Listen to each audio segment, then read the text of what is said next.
Time evening 5:00 ஆகுது. தோசை மாவு கொஞ்சமா பேலன்ஸ் இருந்தது. அத வேஸ்ட் பண்ண வேணாம் அப்படின்னு ஈவினிங் ஸ்நாக்ஸுக்கு பணியாரம் மாரி சுட்டு சாப்பிட்டாச்சு. அப்படியே ஆளுக்கு ஒரு டம்ளர் பால் காய்ச்சி குடிச்சாச்சு. நானும் தம்பியும் குளிச்சிட்டோம். பாப்பா தூங்கிட்டு இருந்தா. எந்திரிக்கவும் அவளையும் குளிக்க வச்சுட்டேன். அப்படியே துணிலாம் கொஞ்சம் மிஷின்ல போடுற வேலை இருந்தது. அதையுமே போட்டுட்டு பாத்திரம் கொஞ்சமா இருந்தது. அதையுமே விளக்கிட்டேன்.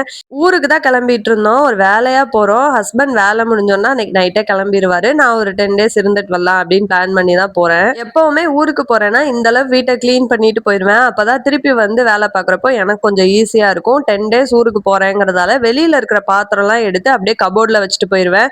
பாத்திரம்லாம் அப்பதான் தூசியாகாம இருக்கும். வெளியில கவுண்டர் டாப் மட்டும் வந்து கிளீன் பண்ணிட்டு வேலை பார்க்க ஸ்டார்ட் பண்ணிருவேன். டைம் 8:00 ஆகுது. சாப்பிட்டுட்டு அப்படியே கிளம்பிட்டோம். 9:00 பஸ் புக் பண்ணியிருந்தோம். கரெக்டா பஸ்ல ஏறியாச்சு. ஸ்லீப்பிங் கோச் தான் புக் பண்ணியிருந்தோம். குட்டீஸ் அப்படியே விளையாண்டுட்டே இருந்தாங்க. அப்புறம் கொஞ்ச நேரத்துல தூங்கிட்டாங்க.